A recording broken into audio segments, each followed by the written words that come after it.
Good afternoon, everybody. My name is Brian. I am an instructor with the Information Systems and Operations Management area over here at George Mason University's School of Business. Today's topic on information security and business continuity challenges in this COVID-19 environment. And I am super excited to moderate this panel. I'm excited to have you guys all attend and to introduce our esteemed panel of experts to share their lessons learned, ideas, and path forward for other organizations in this environment of COVID-19. So with that said, I would like to introduce to you all our panelists. First up, we have Kathleen Galvin. She is a vice president with CGI, responsible for the company's commercial business in technology and business consulting in the greater Washington area. She leads a diverse portfolio of clients across CGI's industry specializations, from retail and consumer services to financial institutions and utilities. Next, we have the Honorable Claire Grady. She is the Executive Vice President of Gryphon Technologies, a federal agency, a transformational leader bringing digital engineering, technological services, and solutions to federal agencies. She brings to Gryphon 30 years of experience in advancing national security at the Departments of Defense and Homeland Security.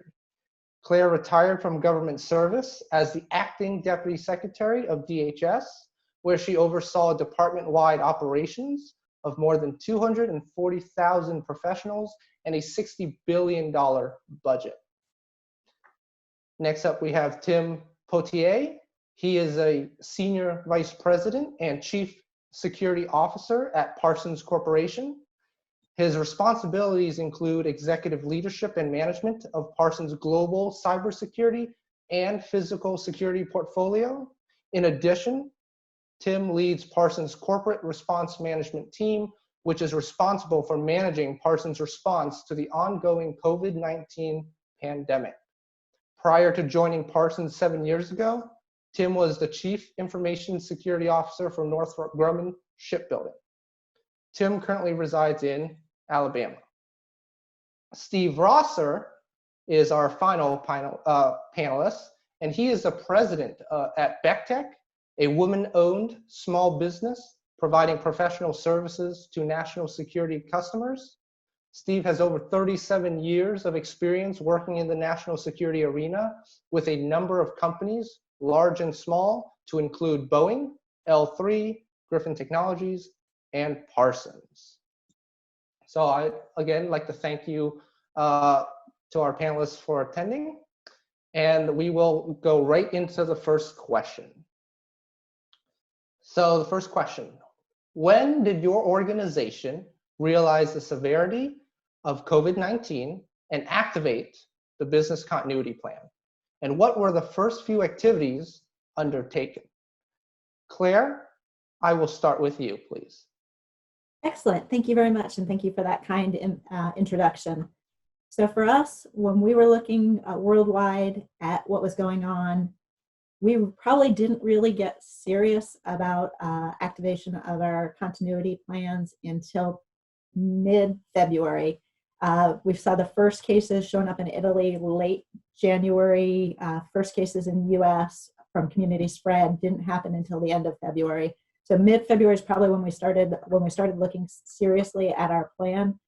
Our continuity plan had primarily focused on more localized events, as I think a lot of people's did, in terms of a weather event, or given what we do, we also had recent experience with the Navy Yard shooting. So a lot of our continuity plans focused on closure of a particular office, not as widespread as what we're all dealing with now with a global pandemic, which makes sense given we didn't see this kind of impact with SARS back in 2003 or H1N1 in early 2009 or even Ebola. This was a whole new ballgame. But when we started to see the community spread, we ramped up big time. Looked at the essential services we provide, looked at how do we need to continue to operate recognizing that this is going to be different than the business model we have, in terms of a lot of our folks do go into an office as opposed to working remotely, and a lot of our people are on client sites. So we knew we needed to have points of contact with our clients so that we can maintain that communication. We needed to look at our IT resources to make sure that we could scale for significantly more telework capabilities. Made my IT director was getting us online with much broader VPN capability at the end of March. I had him pull it forward 5 weeks. Got it forward 4 weeks. I wanted 5 weeks, but he got it done in 4, which supported our ability to telework when a lot of the shelter in place started to come in. We still have employees who have, because of the essential critical sector that we're in, we have people who are still reporting on location, supporting the Navy with ships, supporting DARPA with sensitive tests and projects, and classified information that we handle. Those things cannot happen remotely. So working through what that would mean for social distancing, what we needed to do to protect our people, and maximizing the number of people who didn't actually have to come into the office. So as we were doing all this and doing that preparation with a strong emphasis on communications, we looked across, said, what is it essential for us to continue? What is the information leadership needs to be able to support ongoing operations and take action as we needed it? What sort of metrics do we need?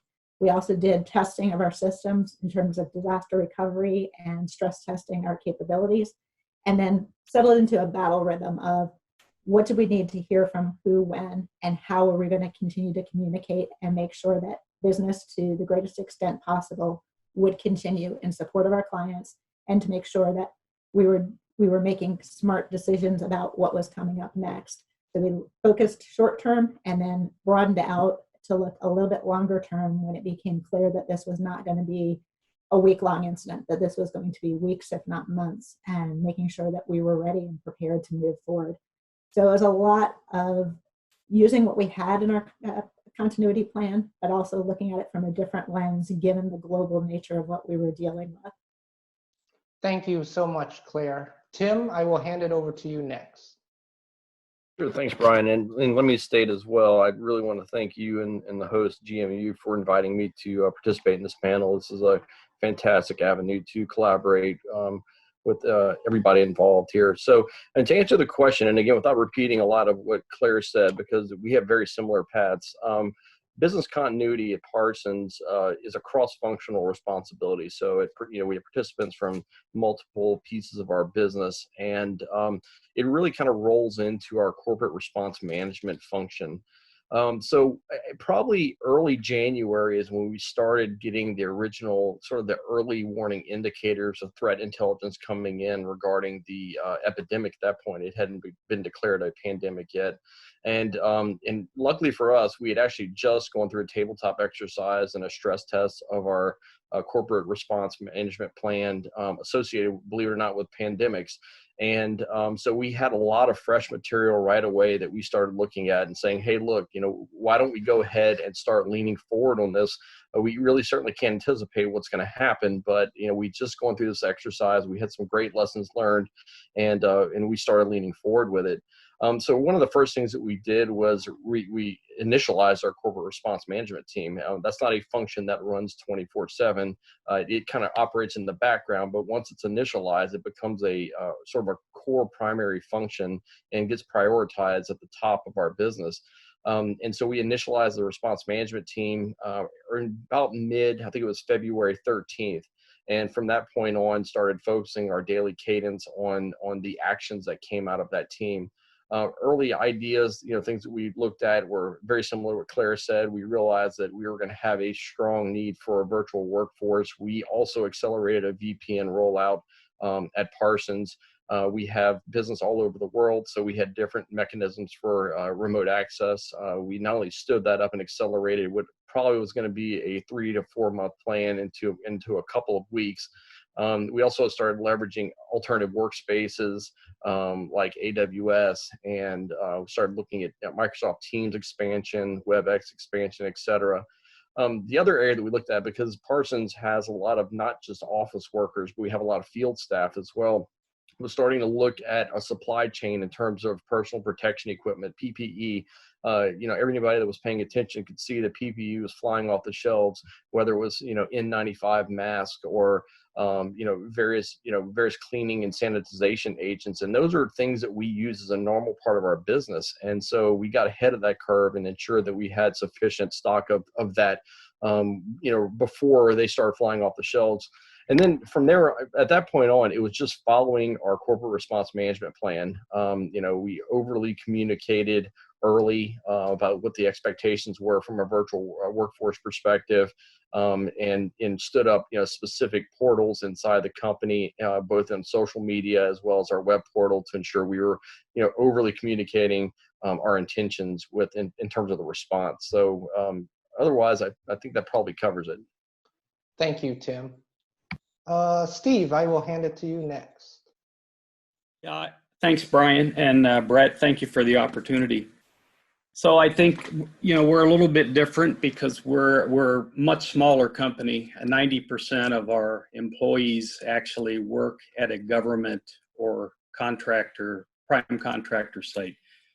So I think probably around the same time frame that Tim and Claire had talked about, mid to late February, we saw the possibility of doing something that was not how we were normally used to working. So we had a lot of early dialogue with our customers and our prime contractors. I was actually very impressed with the government response. I think, they came out and amended the contracts that we had, which has some restriction on the amount of teleworking that you could do. So the government and our customers really embraced the telework. In terms of our own system and IT corporately, we have a small corporate footprint.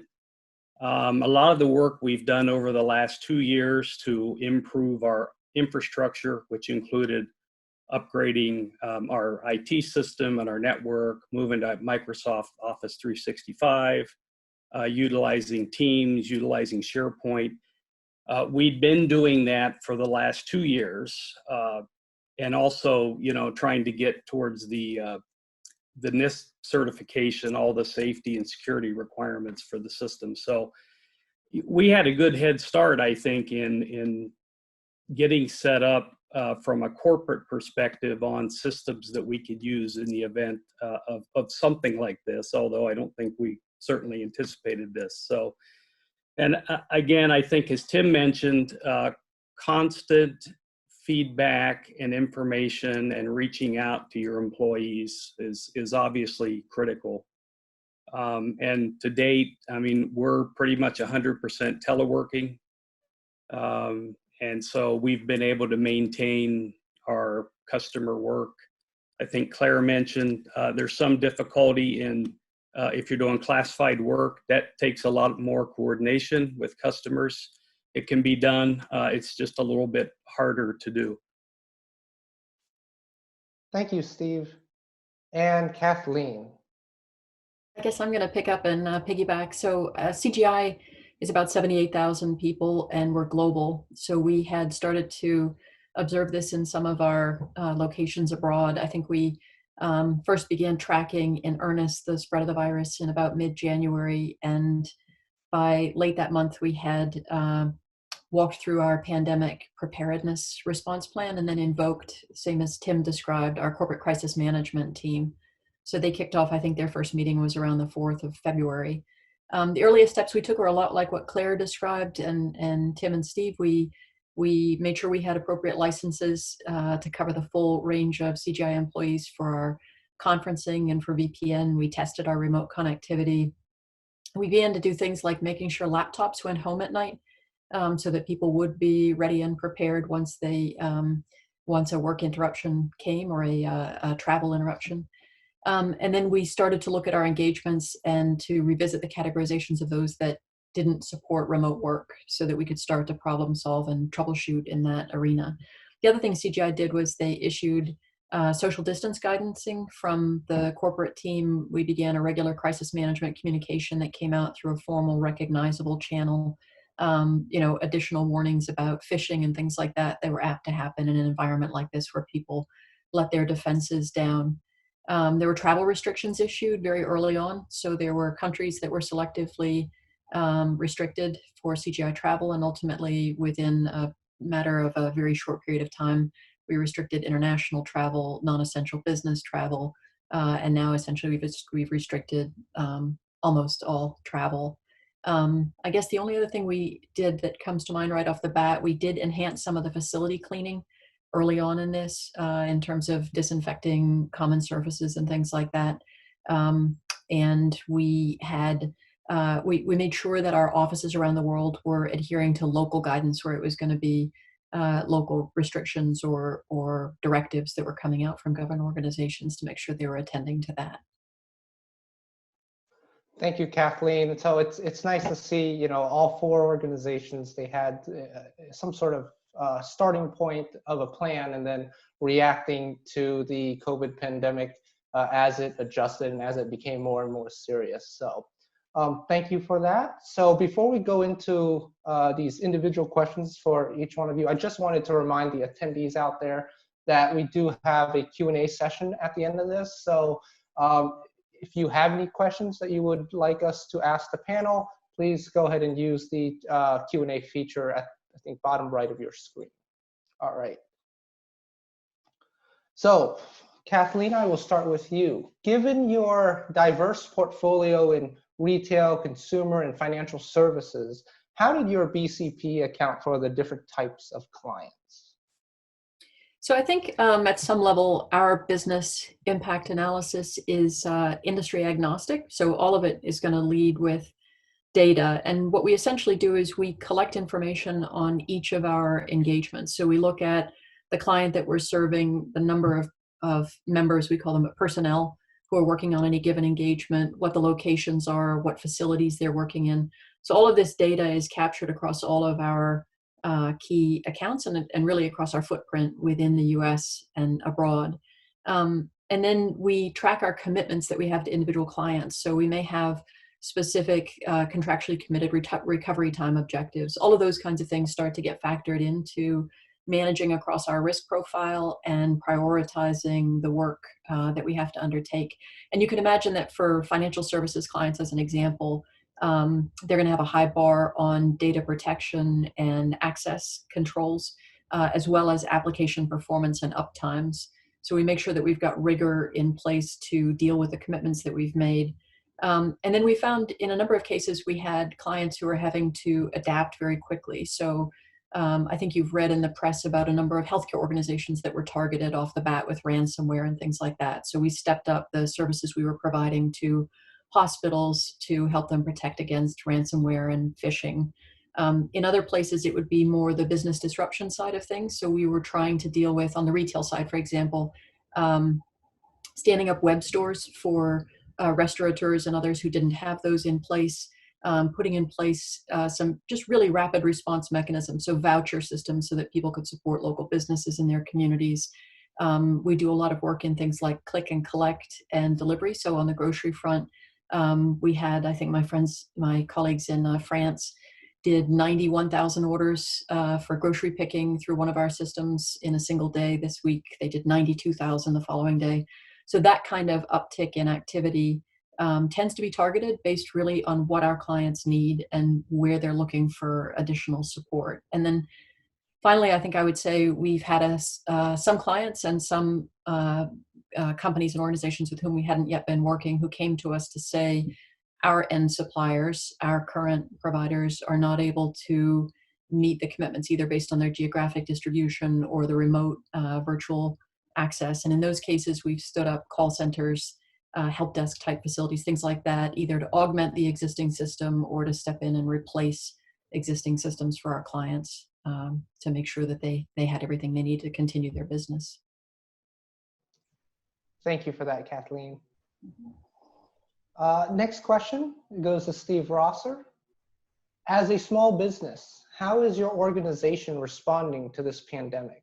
Are there any government support policies you can utilize? That's a great question. So the way we're responding, as I said, 90% of the company works at a government site. So most of our direct employees, contract employees, are actually utilizing government provided information systems to, get in and out of their workspace.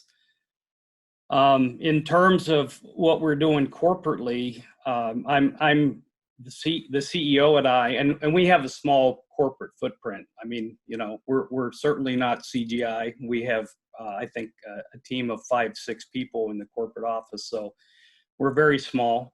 And so, there's a lot of webinars. There's a lot of information that's available out there. I mean, there are literally 8 to 10 webinars per day on some aspect of government support policies, whether that's the CARES Act or whether it's the loans available through the Small Business Association.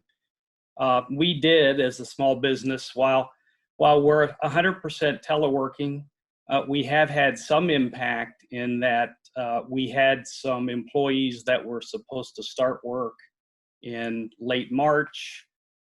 Most of their job required a lot of traveling, and the customer did not want us to bring those employees in. So while it didn't impact necessarily anybody that was working previously, we have had some impact to hiring new people. So we have taken advantage of one of the Small Business Association loan programs. We put an application in for that last week. Haven't heard anything on it. Supposedly, I think there was $350 billion put aside for small businesses. Reportedly, 100 billion plus of that has been approved, but I don't know if anything's actually been awarded yet. And for us, personally, we're still waiting to hear from the bank. So we've been trying to follow all the guidance. There's a lot of information out there. There's also a lot of misinformation. And just as recently as this morning, I saw some articles on LinkedIn that basically had some bad information regarding, some of the loan activities from the Small Business Administration. So what I'm trying to do is educate myself, be smart, learn all the different aspects and details of the programs, obviously put out information to the employees, certainly that's applicable to them, but I also try to guide them to, some of the sites. I try to stay out of the political realm with following activities and, try to go to websites like our benefits broker has a tremendous coronavirus resource directory, Johns Hopkins, those kinds of sites. So again, learning, understanding what's available to us as a small business, and really just tracking the impacts as we continue to go through this. Thank you, Steve. Next question goes to Tim. Now that we are all mostly telecommuting, what security challenges are you most concerned about, and what advice would you give our audience? That's a fantastic question. So there's no question that as companies pivot to accommodate the new working conditions for COVID, they're certainly going to be confronted with decisions that could potentially increase their exposure to cyber threats. Broad adoption of COTS software, for example, increased exposure to internal systems that would otherwise not necessarily need to be exposed.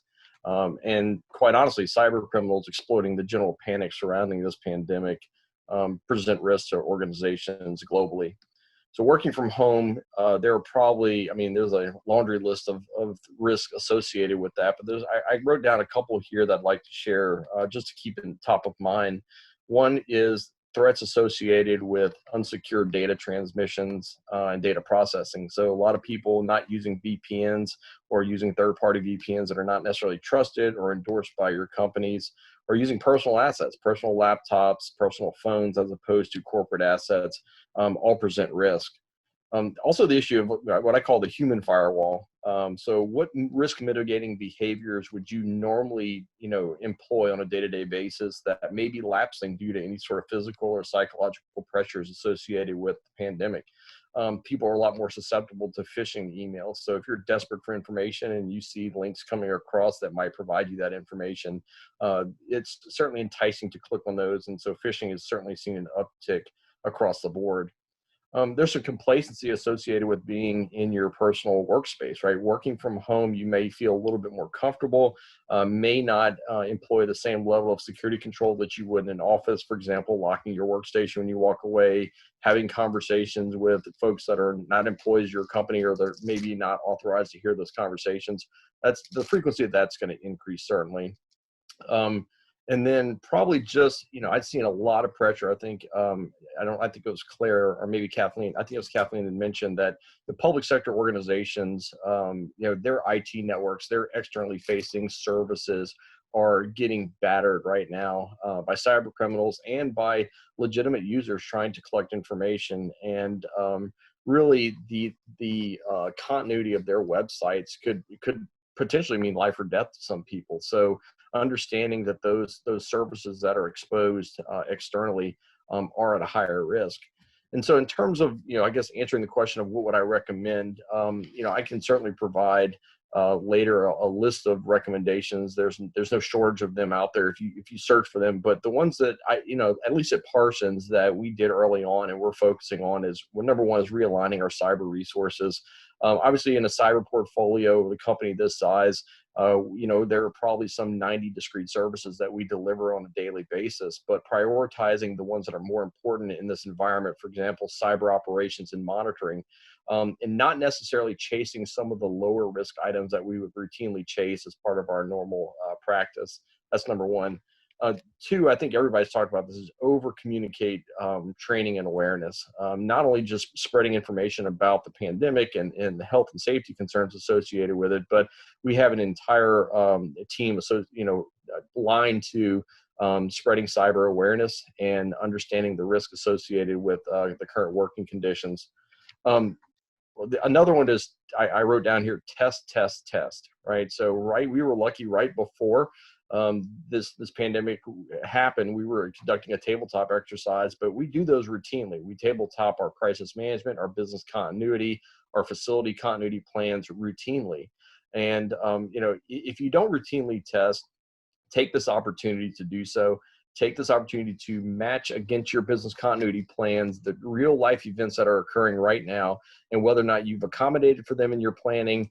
If you haven't, you certainly should improve your plans by taking real life examples. We don't have, thankfully, a lot of real world examples that we can go by, but when we do have them, we have to take advantage of them.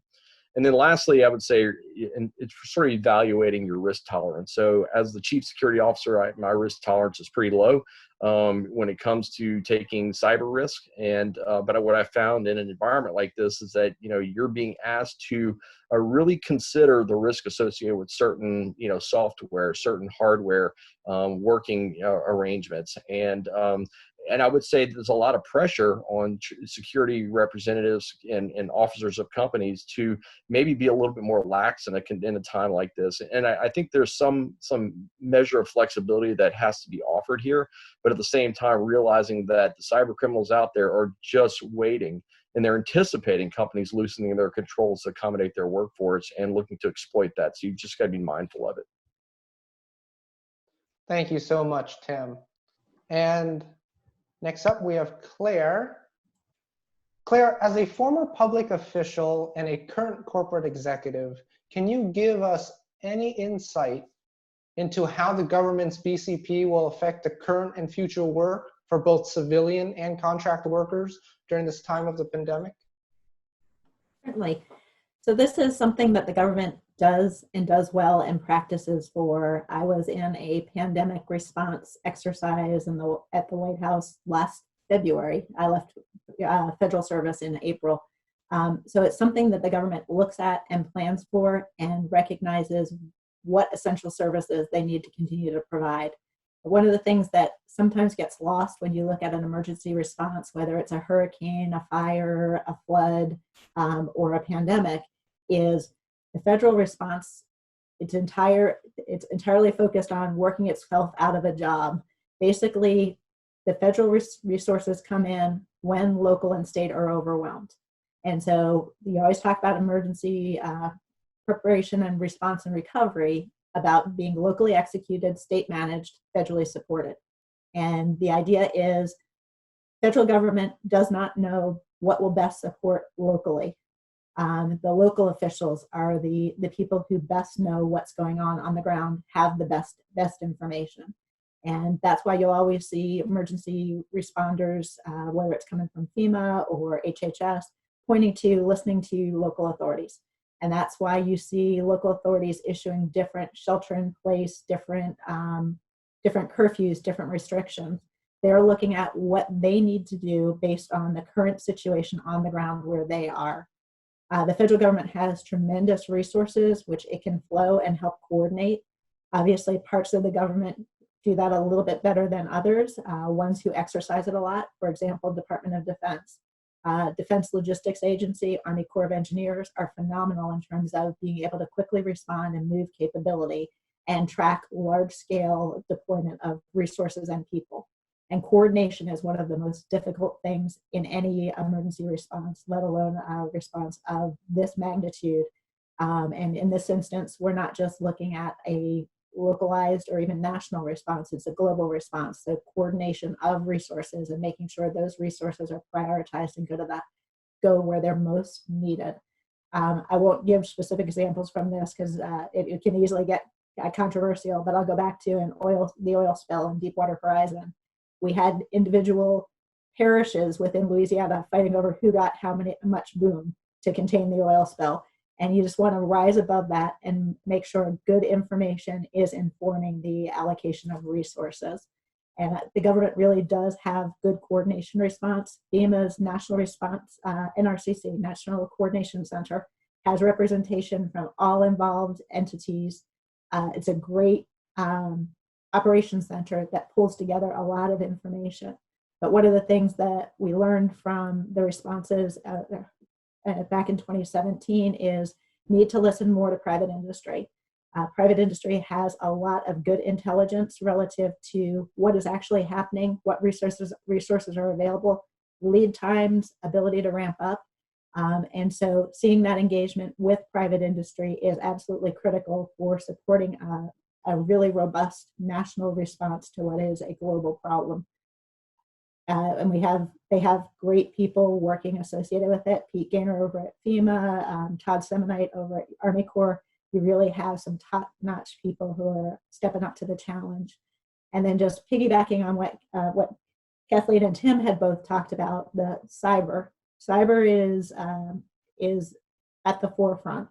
There are people who take advantage of these kind of crises, these kind of change conditions to really gain access that they would not otherwise be able to gain access, and for either criminal or other nefarious purposes. The advanced persistent threats have been huge. A good resource for people to look at is the Cybersecurity and Infrastructure Security Agency, CISA. They, in concert with the United Kingdom, put out some guidance in the last couple of days relative to what they're seeing. But it is a real threat. This isn't just a boogeyman thing. They're seeing a lot. A statistic I had heard from at NSA was in the first 2 weeks within the first death in the US, there were over 100,000 new fake websites that went up. Things like live maps where you can track where cases were popping up. Well, guess what? There was malware embedded in there. Other things across the board. And with people using tools they're less familiar with people working in different environments, and as Tim said, not in your normal routine, people are more likely to do things that they would not otherwise do if they thought it through. So reinforcing to people the basic cyber hygiene, good practices is really important, because when we get on the other side of this, and we will, we want to make sure that we haven't caused irreparable damage to company's reputation or access to data, and make sure that people are looking at that very seriously, because nation state actors and criminals take complete advantage of this sort of situation and this sort of chaos. But good news is there are a lot of great resources available. People just need to help be directed to information that's timely and relevant and accurate, so that they don't make bad decisions when they're seeking out information. So it's interesting to be on this side of it. The last 10 years, I think I've been in the government response for almost every one of the major crises we've had.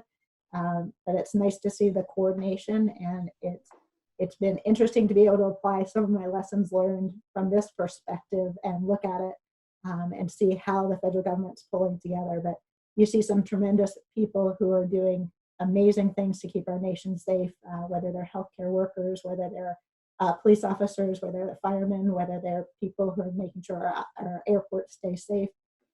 They're doing a lot, and a lot's being asked of them, and they're stepping up really well. Thank you so much, Claire. All right, so the next question will go to our panel. As many of our work activities move into a remote environment, such as our homes, what activities are you finding can't move into the remote environment due to security or other resources or other reasons? And how are you accommodating those non-remote tasks?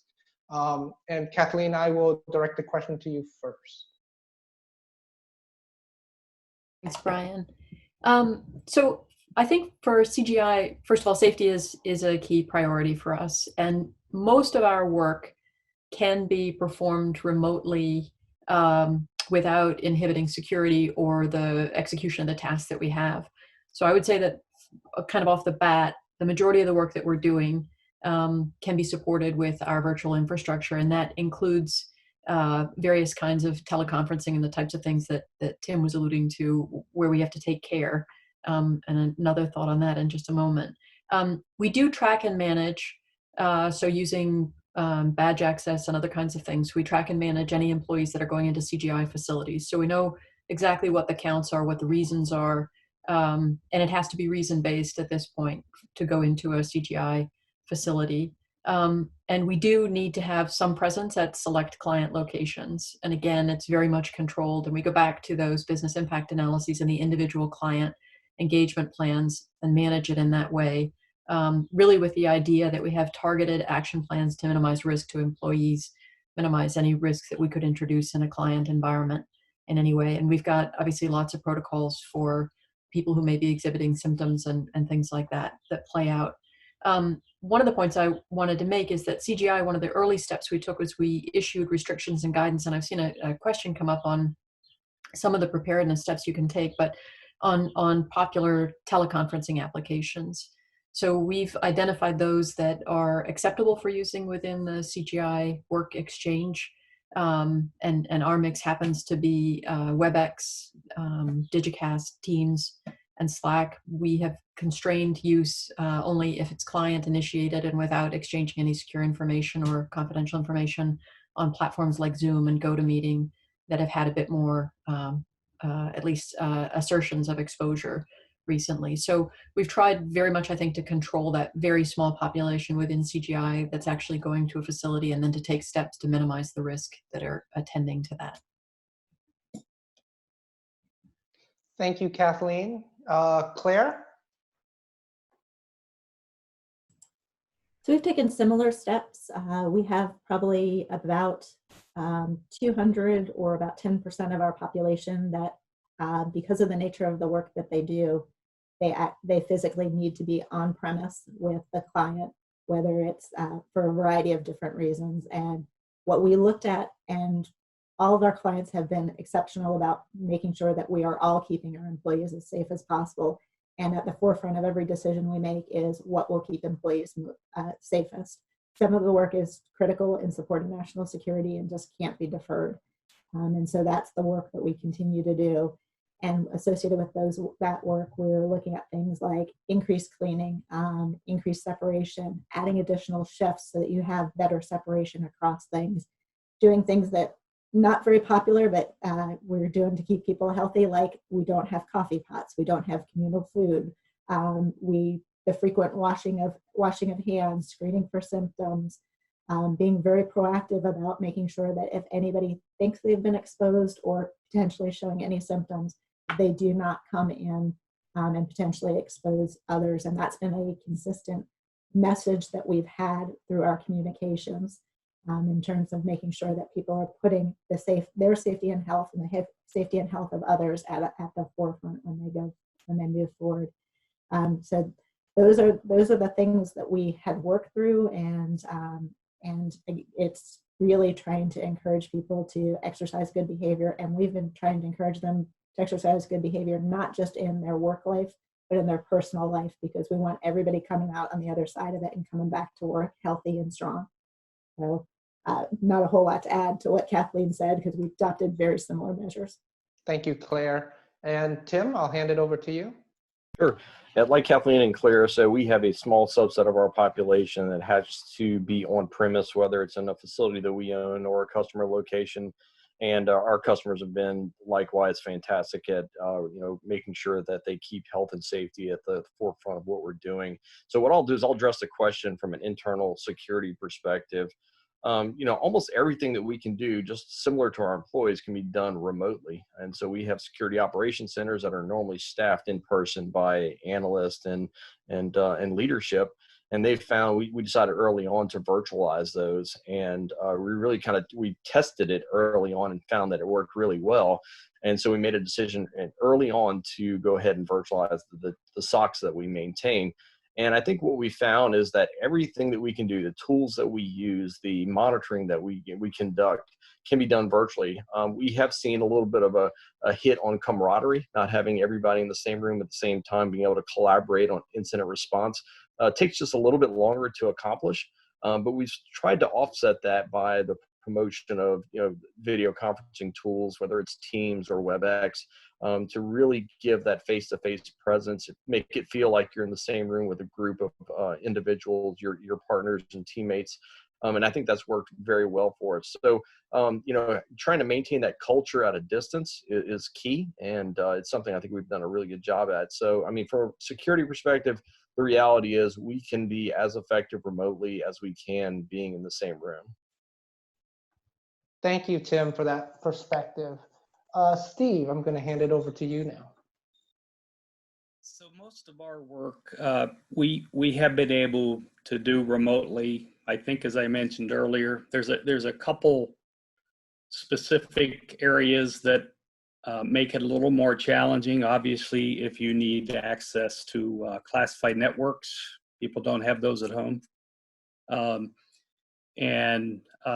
We have some other work where we have to, as some of the essential DoD work continues, like, building munitions. I mean, we have some work that requires us to inspect some testing. So there are occasions that may require somebody to go into a work site. So what we've done in that case is we developed, in concert with our customer in this specific instance, a very robust checklist, which really outlines a whole list of activities that we expect the employee to do prior to leaving home, then upon entering the workspace, and then upon returning from the workspace.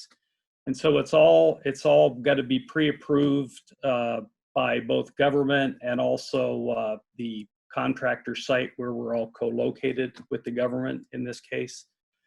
It's all pre-approved. It's very detailed on what the tasking the person is going in to do. And then there's a very detailed report that's provided to the government customer by our program manager for the activity that they did and that they completed this checklist, both for items required before going to the workplace, items performed at the workplace, and then items that are required for them to check off as they go back home from the workplace. Thank you, Steve. All right, so I see some questions here. So we're gonna do some of these questions from our attendees. First question is, what advice do you give businesses that had no time to prepare for the security requirements of teleworking? Anyone want to take that first? This is Tim. I can try to take a shot at answering that. I mean, obviously, there's no immediate substitute for having a good core sort of security footprint, whether it's your security stack at your work or on the endpoint client. But what's really amazing is how much availability there is in virtualized workspaces, and how that allows you to maybe not have the most secure endpoint. However, your ability to secure the backend infrastructure becomes critical. So I'll use an example of AWS workspaces, which essentially is VDI, virtual desktop interface, allowing you to connect any device, really. Your son or daughter's computer, your spouse's computer, something that you have from home is not necessarily a corporate asset, something that's maintained. And it allows you to have an encrypted tunnel and connect directly to the workspace and only access through authentication, multi-factor, the resources that your company provides to you that way. So that is something that can be stood up relatively quickly. It's amazingly secure, and depending on the type of contract work that you do, it checks a lot of boxes that in some cases, some corporate environments can't even do. So I would say that, looking at the cloud solutions that are available right now for VDI is a good way to go. And it's something that, doesn't require any purchases, on-premise installations, et cetera, and can be spun up very quickly. Thanks for that advice, Tim. The next question is, do you think the government will embrace teleworking more and reflect that in future contracts? Maybe I'll direct that over to Claire or Kathleen. Sure. Absolutely. Oh, sorry about that. Absolutely. I think one of the first things you saw was lessening across the board on telework requirements for contractors. And what I think you're going to see is a lot of the government clients are adopting for the first time on large scale, especially among senior leadership, teleworking. So with them actually embracing it, doing it, and teleworking, and things are continuing. While we've seen some minor disruptions, we're seeing a lot of productivity continue. We're seeing a lot of new requests for proposal coming forward. We're seeing people respond in real time to questions.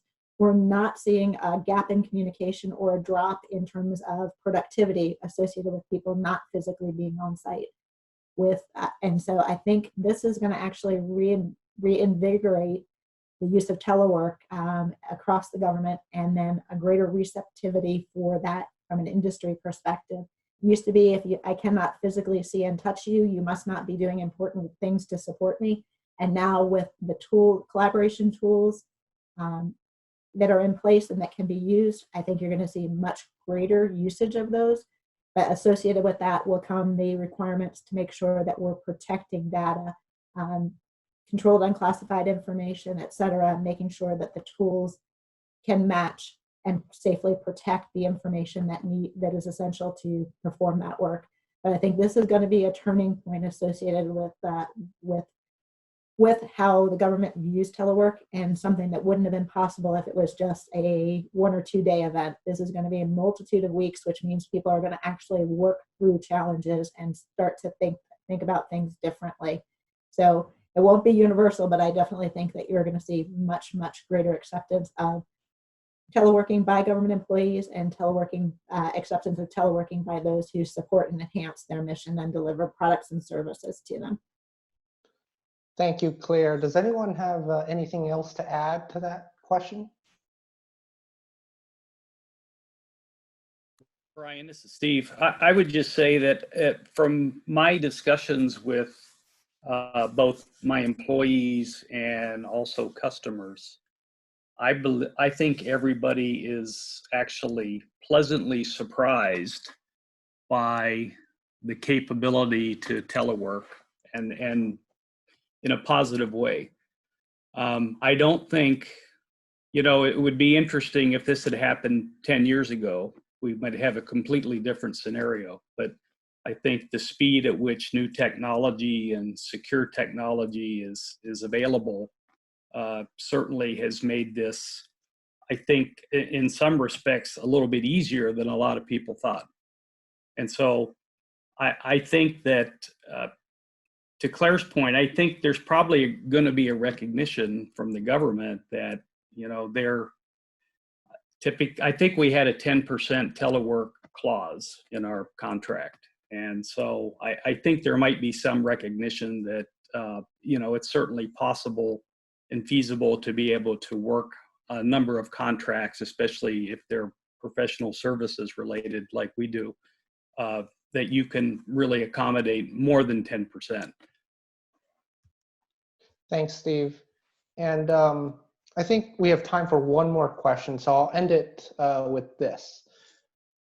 Relating to information security and or business continuity, work responsibilities during this pandemic, what is keeping you up at night in your role? And what thoughts do you have on solving those worries? I can start with Tim.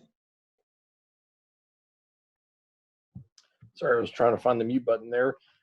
So I think I mentioned earlier, you know, as a CSO, I'm probably up at night, you know, as much as anybody else when it comes to security threats. But, you know, honestly, I think the 5 topics that I covered in the introductory, that first question that you provided, are the ones that we should be looking at. You know, Parsons, you know, not only is concerned about its internal cyber, we also deliver cyber as a service. So we have the luxury of being able to leverage a lot of the technology that we develop for defense of our network. You know, so the reality is this. I mean, I think the user awareness is key. Continuously, I mean, you have to really go overboard when it comes to the training awareness, because remember, you're competing, your security message and awareness message is competing with the onslaught of headlines and drama associated with a pandemic. And so in order for you to get the attention of people, you have to make, you know, really succinct but, you know, helpful recommendations for securing their environment, where their responsibility lies versus what you can do from a back-end infrastructure perspective. So just ensuring that you're over communicating that training and awareness message, I think that it solves a lot of the anxiety that I would have associated with this. And I think, you know, number one, and I think this is probably without argue, you know, be aware of phishing and malware. Those are the primary threat vectors. They have been for a while. They'll continue to be. And, you know, despite the best security in the world, all it takes is, you know, a handful of successful phishing messages to come through, and it can be, you know, it really could be a mess for a company. So that would be my answer. Thank you, Tim. Steve? A lot of things that keep me up at night. You know, I'm pretty satisfied with how things are going. I don't know that anything in particular keeps me up at night. I do worry. You know, right now everybody's kind of on target, and we're in the shelter in place, and we have restrictions through 30 April. What happens if that extends to 30 May? So what I worry about is I think if we're able to start making progress to reopening the country, if you will, for business 30 April, I think that's a great thing. If that gets pushed to 30 May, I wonder about the impacts of that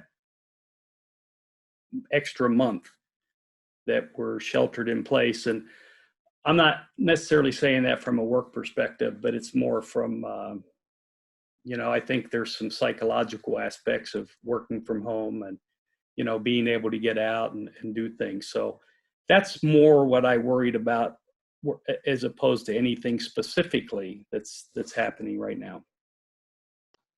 Thanks, Steve. And I agree with you on the psychological part. I have some students that will actually tell me it's driving me crazy learning from home and not being in the classroom. So, Kathleen. I just would second what Tim said about the exposure profile. I think Microsoft released some statistics last week that said 95% of cyber attacks right now are coming in email form, and they're coming with these phishing with links. So one of the things that companies can do, there was a question about how to prepare, be very clear about the communications and whom they're going to arrive from, what your crisis communications look like. Be very standard in how those are approached. We have banners on emails that say this is an external email, so that you're especially mindful as you get those things. That's one element that's key. Maybe I'll thread the needle between what Steve and what Tim said about what keeps me up at night. I think, to my mind, it's partly the unevenness with which we're likely to resume on-site activities. So the fits and starts of different restrictions and liberties of movement across our different geographies and our different client locations. So I think, fortunately, we do have the tools and the protocols to handle it, but it's going to be a very complex, I think, uneven return to work, and that's going to be something that has to be closely managed. Thank you. And Claire, I will end it with you. So Kathleen said better what I was going to say, so I won't, won't repeat what she just said. But I did see a question that came up on the chat relative to classified information and would something change associated with this. What I think will likely happen, in my opinion, is I think you're going to see an increased emphasis on making sure people are classifying things at the appropriate level and not over-classifying. There's a lot of information may not need to be classified at the level it does, which would then facilitate greater access. But the absolute need to protect that information is going to be something that's going to be remain paramount. And I just don't see that changing. I don't see the tools, given the threat vectors. I don't see the tools keeping up at quite the same pace where you can really work classified information in a distributed environment. You know, Tim may know something that I don't, and he knows a lot I don't. But I just don't see the tools keeping pace with the threat actors and the malign attempts associated with getting access to some of that information. So what I think we'll see is better behavior in terms of classifying at the appropriate level, and then also differentiating what can happen in an unclassified environment versus where you truly need to work in a classified environment with classified information. Thank you so much, Claire, for that. And I just want to say, I think that will wrap it up for us today. It's 2:59. And so with that said, I'd like to thank you to our attendees for attending and our panelists for their time to come and tell the world, I guess, right, about your lessons learned, your recommendations, and what is happening currently right now. And of course, to your organizations as well. With that being said, I hope to see you guys soon. I know we chat all the time, so I'm sure we'll talk soon throughout this pandemic and beyond. And with that said, Brett, I will hand it back over to you. I thank you all again for joining, and just want to echo Brian's comments to the panel and everybody for staying along. Make sure participants, hopefully everybody got their questions answered or asked and answered by the panel. Really appreciate this. We'll have more stuff coming from George Mason University in the upcoming weeks. 2 webinars next week, one on smart investing and one on negotiating in a virtual environment. So look forward to those emails. Obviously, we, as Claire's kind of smiling, we're negotiating in face-to-face is hard enough. Now you have to do it over Zoom and Skype. So some of our management colleagues are going to be giving some tips of the trade of how to actually do that. So look forward to pushing out some more content, and hopefully everybody will be able to join. So thank you all for coming today, and we will see you again in the future.